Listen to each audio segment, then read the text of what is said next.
recycling skateboards into fingerboards. Without further ado,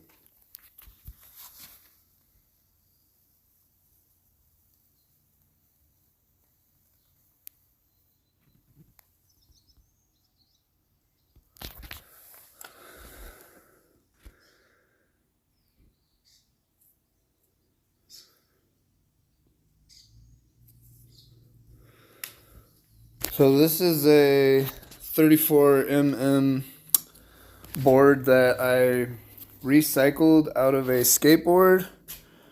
Hope you guys like it. It's a really fun and cool project.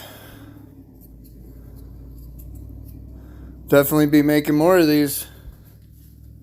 And it's up for grabs if anyone's interested. Make an offer. Gonna start it at like $20, free shipping. Holla!